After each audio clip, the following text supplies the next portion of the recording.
नमस्कार दोस्तों, आप सभी का स्वागत है हमारे यूट्यूब चैनल पट्टी की पाठशाला में। आज हम इस वीडियो में देखेंगे रेलवे में पूछे जाने वाले रीजनिंग के महत्वपूर्ण प्रश्नों को। यदि आप एएलपी टेक्नीशियन या फिर आरपीएफ एसआई या फिर आरपीएफ कांस्टेबल का फॉर्म अप्लाई किए हैं तो यह वीडियो आपके लिए अत्यधिक महत्वपूर्ण होगा।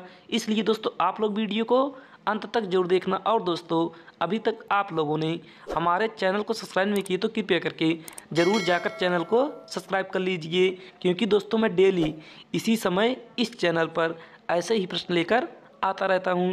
तो देखिए दोस्तों, यहाँ पर हमारे पास पहला प्रश्न दिया है, एक ही पासे के 4 अलग अलग स्थान दिखाए गए हैं जिनमें से 6 फलक 1 से 6 तक गिने गए हैं। उस संख्या का चयन करें जो एक संख्या वाले के विपरीत फलक पर होगी। यानी कि दोस्तों यहाँ पर हमारे पास एक पासा है और उसके 4 अलग अलग स्थान दिखाए गए हैं। और दोस्तों यहाँ पर हमें बताना है कि एक के विपरीत संख्या क्या होगी। तो देखिए दोस्तों, आप यहाँ पर इस तरह के प्रश्नों को करने के लिए आप इन चारों पासों में से कोई 2 पासा उठाएंगे। तो देखिए दोस्तों, यहाँ पर हम पहले पासे और दूसरे पासे को यहाँ पर ले लेते हैं। तो देखिए दोस्तों, आप इन दोनों पासे में सबसे पहले यह ढूंढेंगे कि इन दोनों पासे में कम से कम एक सतह कॉमन होनी चाहिए। तो यहाँ पर दोस्तों देखेंगे तो यहाँ पर हमारे पास 5 यहाँ पर भी दिया है और 5 यहाँ पर भी दिया है, यानी कि इन दोनों पासे में 5 हमारा कॉमन है। अब इसी 5 को पकड़ेंगे और हम घड़ी की दिशा में इस तरीके से घुमाएंगे और इस 5 को पकड़ेंगे, इसे भी घड़ी की दिशा में इस तरीके से घुमाएंगे। अब देखिए दोस्तों, यहाँ पर हमने 5 को पकड़ा और घड़ी की दिशा में घुमाया तो यहाँ पर हमारे पास प्राप्त हुआ, यहाँ पर दोस्तों प्राप्त होगा 5, 5 के बाद 1 और 1 के बाद 4। अब उसी प्रकार से यहाँ पर हम दूसरे पासे में देखेंगे तो यहाँ पर 5, 5 के बाद 3 और 3 के बाद 6। तो देखिए दोस्तों, यहाँ पर अब हम देखेंगे तो यहाँ पर 4 के विपरीत होगा 6 और 6 के विपरीत होगा 4।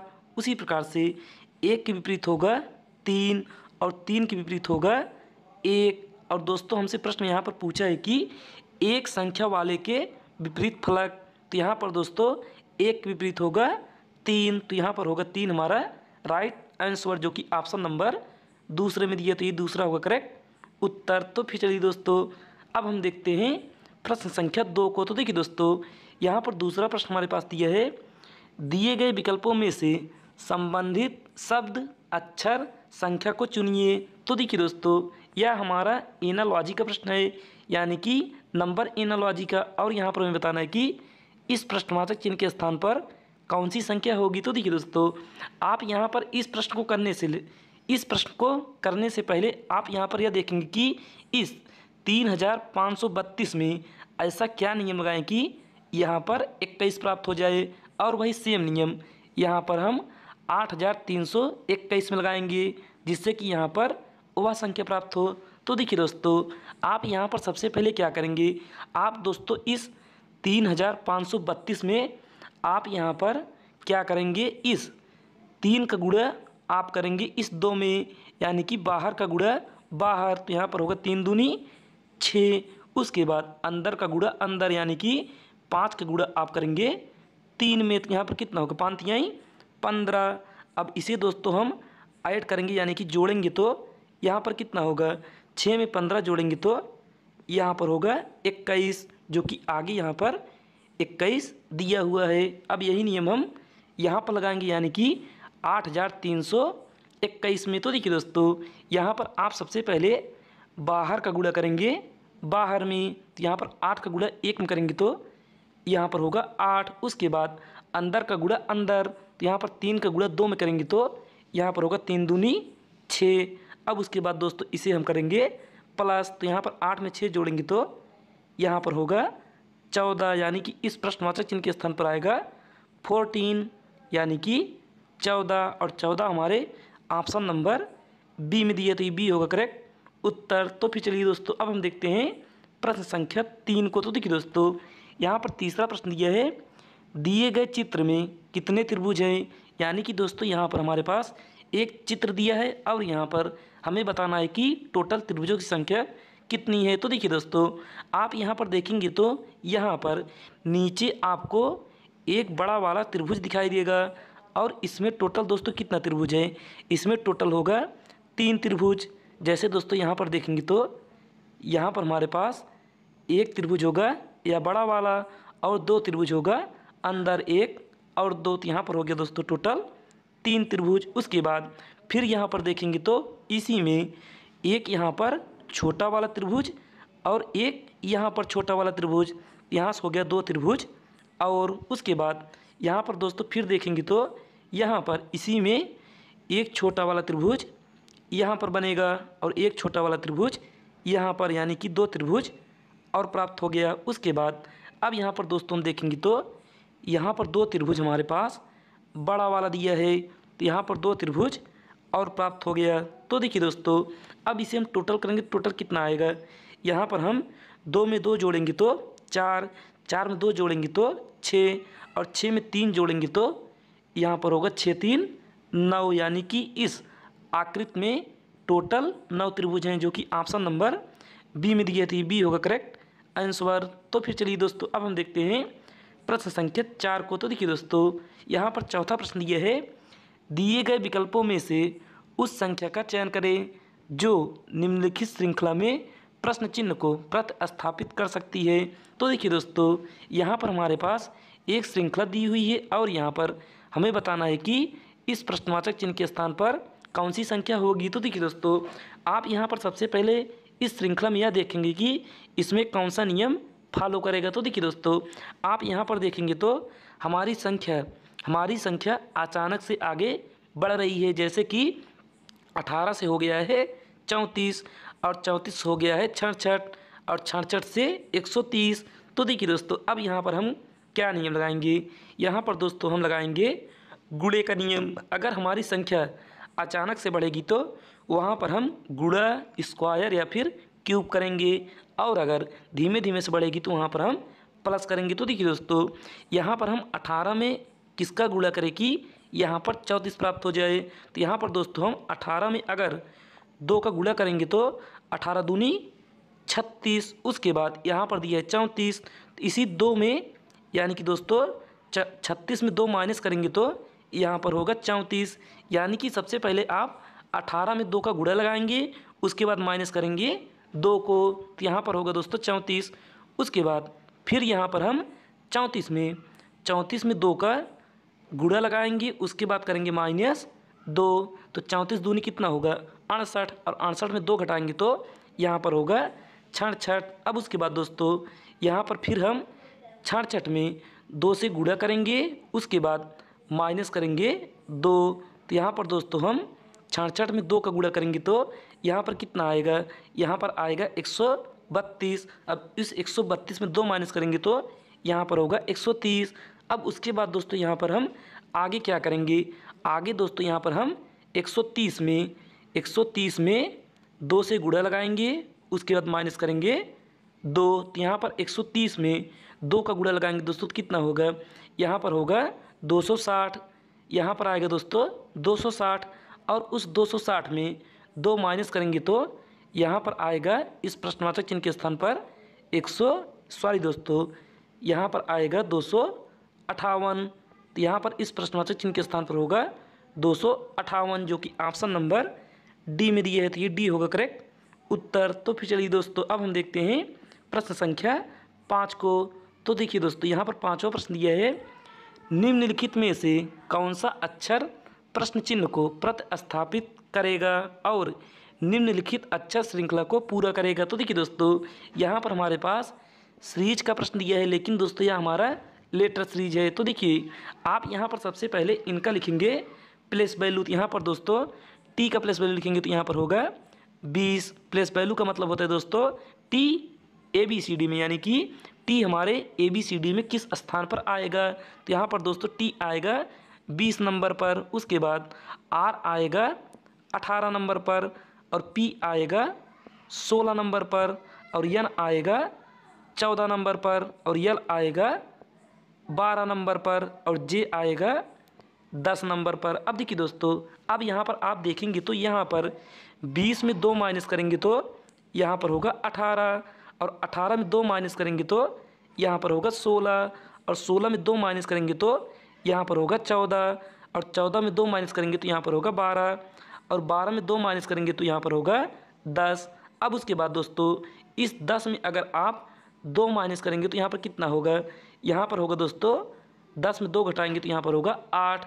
अब दोस्तों 8 किसका प्लेस वैल्यू होगा, 8 होगा दोस्तों हमारा एच का प्लेस वैल्यू, यानी कि इस प्रश्नवाचक चिन्ह के स्थान पर होगा एच, जो कि हमारे किस ऑप्शन दिया है, या हमारे ऑप्शन नंबर बी में दिया है। तो यही बी होगा करेक्ट आंसर, यानी कि ऑप्शन बी होगा सही उत्तर। तो फिर चलिए दोस्तों अब हम देखते हैं प्रश्न संख्या 6 को। तो देखिए दोस्तों, छठवां प्रश्न यहाँ पर दिया है, वर्गों के समूह का चयन करें जिनके बीच का संबंध निम्नलिखित व्यंग्य आरेख द्वारा सबसे अच्छा चित्रित किया गया है। तो देखिए दोस्तों, यहाँ पर हमारे पास एक व्यंग्य आरेख दिया है, और उसके बाद यहाँ पर हमारे पास 4 ऑप्शन दिया है, और इसी ऑप्शन को देखेंगे तो यानी कि इसी ऑप्शन के माध्यम से हम यह देखेंगे कि इस व्यंग्य आरेख को कौन सेटिस्फाई करेगा। तो देखिए दोस्तों, यहाँ पर हम पहला ऑप्शन देखेंगे तो यहाँ पर दिया है अक्षर कॉमा लड़कियाँ कॉमा महिलाएं।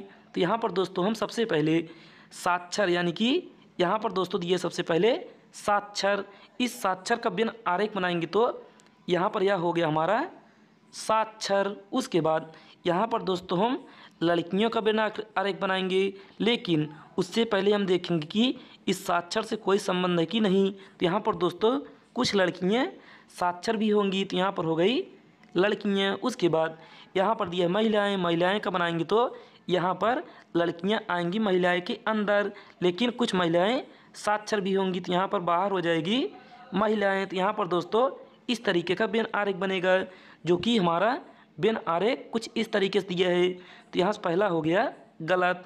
उसके बाद दोस्तों यहाँ पर हम चमगादड़, मनुष्य और स्तनधारी। तो देखिए दोस्तों, यहाँ पर स्तनधारी के अंदर मनुष्य भी आएगा और चमगादड़ भी आएगा, लेकिन चमगादड़ और मनुष्य का कोई संबंध नहीं होगा। तो यहाँ से दोस्तों दूसरा भी गलत हो गया। उसके बाद हम ऑप्शन सी देखेंगे तो यहाँ पर दिया लड़के, भाई और कलाकार। तो यहाँ पर दोस्तों लड़के, कलाकार और भाई का व्यंग्य आरेख कुछ इसी तरीके से बनेगा। तो यहाँ से हमारा सी भी गलत हो गया।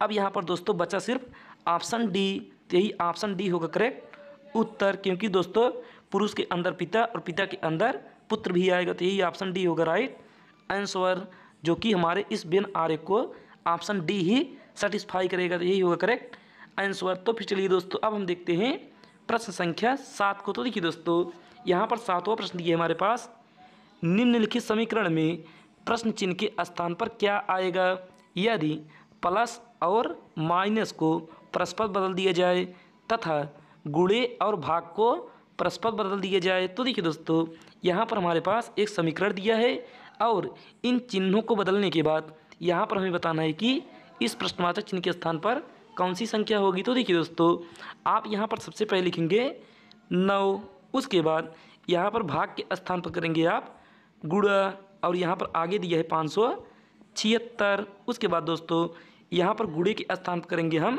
भागे 24। उसके बाद दोस्तों यहाँ पर दिया है प्लस, प्लस के स्थान पर माइनस, तो यहाँ पर होगा -109।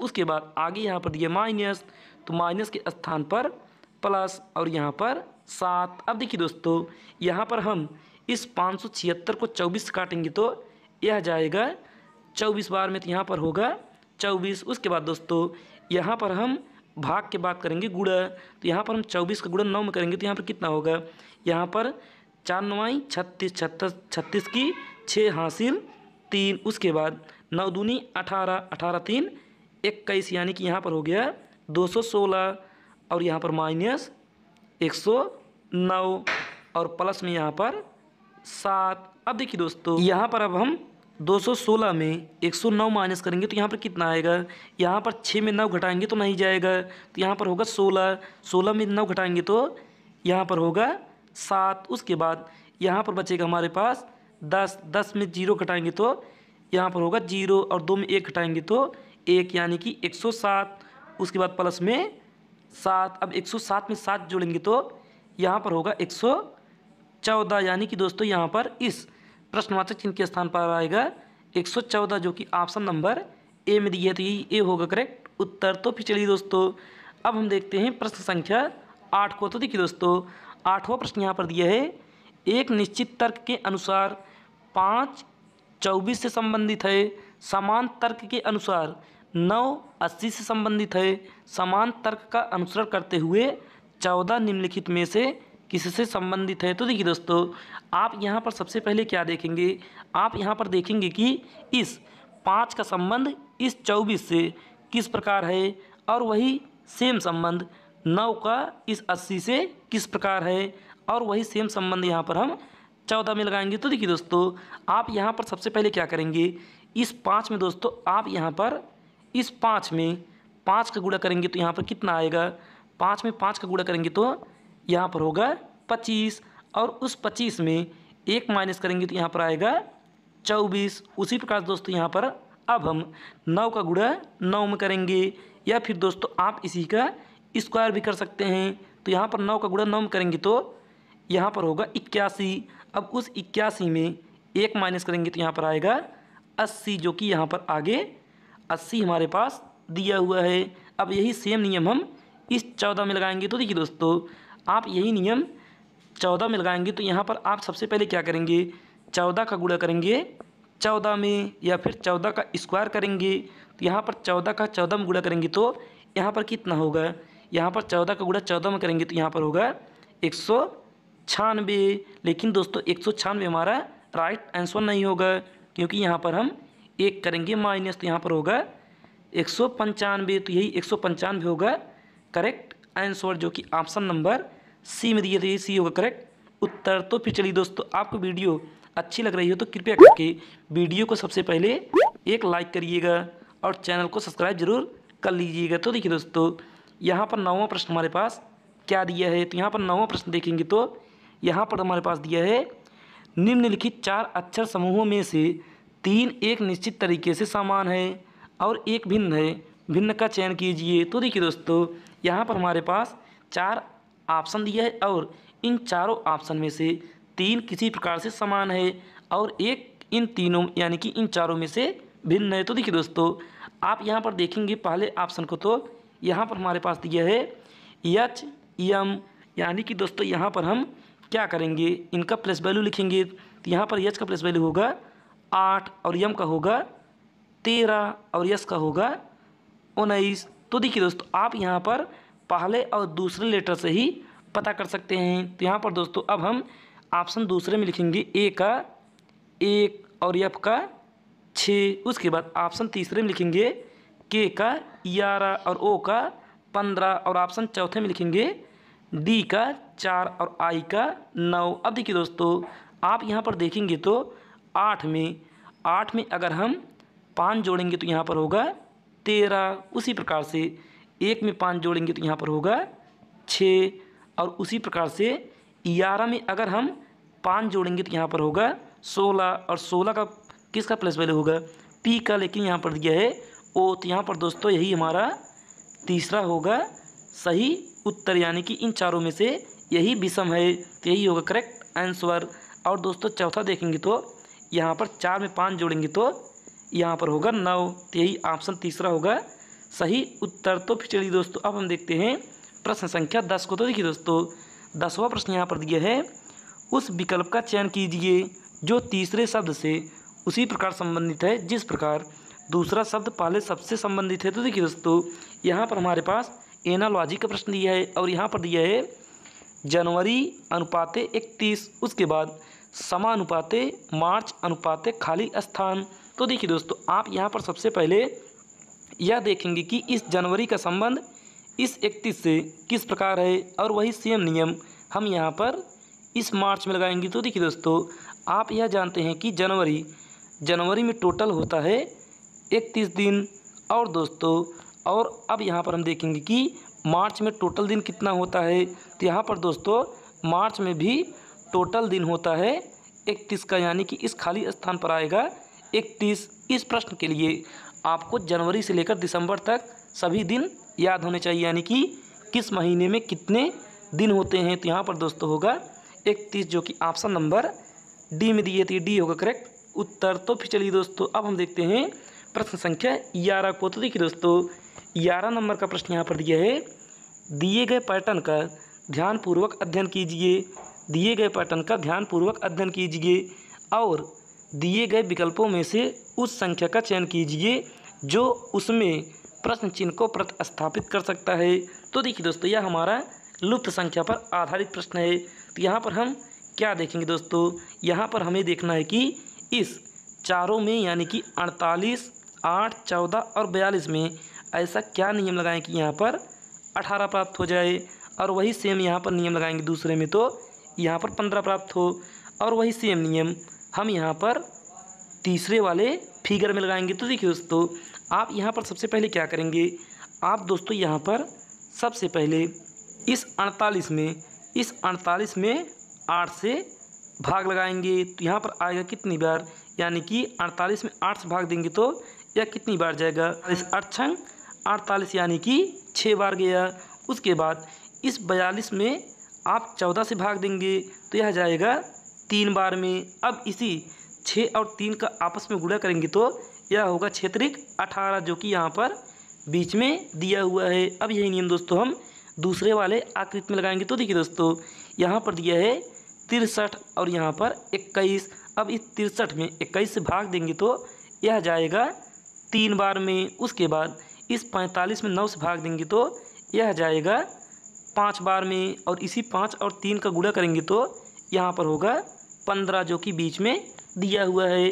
अब यही नियम दोस्तों हम इस लास्ट वाले यानी कि तीसरे फिगर में लगाएंगे। तो देखिए दोस्तों यहाँ पर हम क्या करेंगे, इस 56 में भाग देंगे इस 8 से तो यह जाएगा 7 बार में। उसके बाद इस 51 में 17 से भाग देंगे तो यह जाएगा 3 बार में। अब उसके बाद इस 3 का गुणा इस 7 में करेंगे तो यहाँ पर कितना आएगा, 7 त्रिक 21, यानी कि इस प्रश्नवाचक चिन्ह के स्थान पर होगा 21, जो कि ऑप्शन नंबर सी में दिए थे, सी होगा करेक्ट उत्तर। तो फिर चलिए दोस्तों अब हम देखते हैं प्रश्न संख्या 12 को। तो देखिए दोस्तों 12 नंबर का प्रश्न यहाँ पर दिया है, एफ ए का भाई है, सी ए की पुत्री है, के एफ की बहन है, जी सी का भाई है, जी का चाचा कौन है? तो देखिए दोस्तों आप यहाँ पर सबसे पहले बनाएंगे एफ ए का भाई है, तो यहाँ पर हम बनाएंगे एफ ए का भाई है। तो यहाँ पर एफ का जेंडर क्लियर है, यानी कि एफ होगा पुरुष, और इसे दर्शाएंगे हम चतुर्भुज से। उसके बाद आगे यहाँ पर फिर दिया है सी ए का पुत्री है, यानी कि सी ए की पुत्री है। तो यहाँ पर सी जो है ए की पुत्री है तो सी होगी नीचे, और नीचे होगी तो इसका जेंडर क्लियर है, यानी कि पुत्री है तो यह होगी वृत्त में। उसके बाद फिर यहाँ पर हम आगे देखेंगे तो के एफ की बहन है, तो यहाँ पर जो के है वह एफ की बहन है, तो एफ की बहन के है और के का जेंडर क्लियर है तो यह होगी वृत्त में। उसके बाद जी सी का भाई है, तो यहाँ पर जो जी है वह सी का भाई है तो जी होगा चतुर्भुज में, क्योंकि यह एक पुरुष है। उसके बाद यहाँ पर हमसे प्रश्न पूछा है कि जी का चाचा कौन है, तो यहाँ पर दोस्तों हम देखेंगे तो यहाँ पर अगर सी का पिता या माता ए होगी तो जी का भी पिता या माता ए होगा। लेकिन दोस्तों यहाँ पर हम प्रश्न के अनुसार ए को मानेंगे पिता, क्योंकि यहाँ पर हमसे पूछा है चाचा, तो यहाँ पर पिता का भाई ही चाचा होगा। तो यहाँ पर एफ होगा हमारा चाचा, जो कि ऑप्शन नंबर सी में दिए थे, सी होगा करेक्ट उत्तर। तो फिर चलिए दोस्तों अब हम देखते हैं प्रश्न संख्या 13 को। तो देखिए दोस्तों 13 नंबर का प्रश्न यहाँ पर दिया है, निम्नलिखित में से कौन सा लीप वर्ष नहीं है? यानी कि दोस्तों लीप वर्ष ज्ञात करने के लिए दी हुई संख्या में यानी कि दिए हुए वर्षों में अगर हम 4 से भाग लगाएं तो वह पूर्णतः विभाजित हो जाए। तो यहाँ पर दोस्तों अगर हम 2004 में 4 से भाग देंगे तो यह पूर्णतः कट जाएगा। उसके बाद 2024 में 4 से भाग देंगे तो यह भी पूर्णतः कट जाएगा, और यहाँ पर 2020 भी 4 से कट जाएगा। लेकिन जो दोस्तों यहाँ पर ऑप्शन डी में दिया है 2014, इसे 4 से भाग देंगे तो यहाँ पर शेष दिन बचेगा। तो यही ऑप्शन डी होगा हमारा करेक्ट आंसर, यानी कि यही होगा लीप वर्ष नहीं, तो यही होगा राइट आंसर तो यही होगा दोस्तों सही उत्तर। तो फिर चलिए दोस्तों अब हम देखते हैं प्रश्न संख्या 14 को। तो देखिए दोस्तों 14 नंबर का प्रश्न यहाँ पर दिया है, योग करने वाला एक व्यक्ति उत्तर की ओर मुड़ करके शुरू करता है। यानी कि दोस्तों यह हो गया हमारा दिशा, और योग करने वाला व्यक्ति उत्तर की तरफ मुँह करके योग करता है। उसके बाद और फिर 90 डिग्री वामावर्त और उसके बाद 180 डिग्री वामावर्त उड़ता है। तो देखिए दोस्तों सबसे पहले 90 डिग्री वामावर्त यानी कि बाएं साइड, तो यहाँ पर आएगा यह 90 डिग्री, तो इसका मुँह हो गया पश्चिम के साइड। उसके बाद यहाँ पर उसके बाद 180 डिग्री वामावर्त, यानी कि दोस्तों अगर 180 डिग्री चाहे वामावर्त या फिर दक्षिणावर्त किसी भी साइड मुड़े वह एक दूसरे के विपरीत होगा। तो यहाँ पर हो गया अब उसका मुंह। अब यहाँ पर प्रश्न पूछा है कि अब उस व्यक्ति का मुंह किस दिशा में है, यानी कि किस दिशा की ओर है। तो यहाँ पर होगा दोस्तों यह दिशा हमारा पूरब, तो यही पूरब होगा राइट आंसर, जो कि ऑप्शन नंबर ए में दिया, तो ए होगा करेक्ट उत्तर। तो फिर चलिए दोस्तों आज का हम आखिरी प्रश्न देखते हैं, यानी कि प्रश्न संख्या 15 को। तो देखिए दोस्तों 15 नंबर का प्रश्न यहाँ पर दिया है, उस बिन आरेख का चयन करें जो दिए गए वर्गों के बीच संबंध को दर्शाता है। तो देखिए दोस्तों यहाँ पर हमारे पास दिया है सबसे पहले भारत कॉमा हरियाणा कॉमा विश्व। तो यहाँ पर दोस्तों हम सबसे पहले बनाएंगे भारत को, तो यहाँ पर यह हो गया हमारा भारत का बिन आरेख। उसके बाद आगे यहाँ पर दिया है हरियाणा, लेकिन दोस्तों हरियाणा का बिन आरेख बनाने से पहले हम यह देखेंगे कि इस भारत से इसका संबंध है कि नहीं। तो यहाँ पर दोस्तों जो हरियाणा है वह भारत के अंदर आएगा, तो यहाँ पर दोस्तों हो गया हमारा अंदर में हरियाणा। उसके बाद दोस्तों फिर यहाँ पर आगे देखेंगे तो यहाँ पर दिया है विश्व। अब इस विश्व का बिन आरेख बनाने से पहले हम यह देखेंगे कि इसका संबंध हरियाणा से है कि नहीं, और उसके बाद यहाँ पर देखेंगे कि इसका संबंध भारत से है कि नहीं। तो यहाँ पर दोस्तों भारत जो है विश्व के अंदर आएगा, और विश्व के अंदर यानी कि भारत के अंदर हरियाणा आएगा। तो यहाँ पर विश्व होगा सबसे बाहर, यानी कि दोस्तों यहाँ पर हमारे पास इस तरीके का बिन आरेख बनेगा। तो यही होगा हमारा सही उत्तर, जो कि ऑप्शन नंबर बी में दिए है, तो बी होगा करेक्ट आंसर। तो फिर चलिए दोस्तों आपको हमारी वीडियो अच्छी लगी हो तो कृपया करके वीडियो को सबसे पहले आप एक लाइक करिएगा, और चैनल को अभी तक सब्सक्राइब नहीं किए तो कृपया करके चैनल को ज़रूर सब्सक्राइब कर लीजिएगा, और इस वीडियो को अपने दोस्तों के पास ज़रूर शेयर करिएगा जो रेलवे की तैयारी कर रहे हैं। आज के लिए बस नहीं, धन्यवाद।